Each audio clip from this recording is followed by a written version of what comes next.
Can't really sing this next song without a glass of the crater, whiskey, in your hand. It's a song called Campbeltown Loch, and the chorus, in case you don't know, it goes, Campbeltown Loch, I wish you were whiskey, Campbeltown Loch, oh aye, Campbeltown Loch, I wish you were whiskey, I would drink you dry.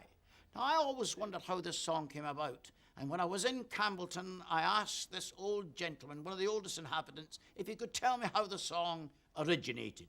Well, Andrew, he says, it was a long time ago.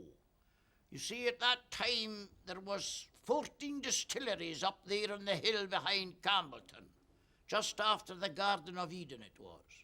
And one day there was a dreadful fire in one of the distilleries, and the heat from the flames of the fire was bursting open the 10,000-gallon vats of whiskey, and all the whiskey was running down the streets of Campbeltown.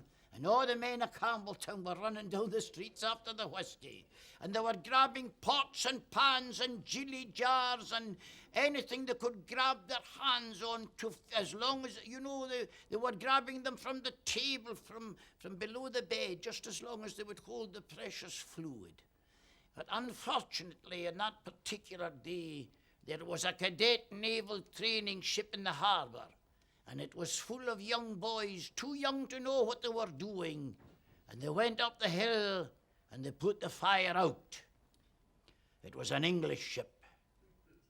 And to this day, if you ask a man from Campbeltown if he'd like a glass of whiskey, there's a small chance he will say yes.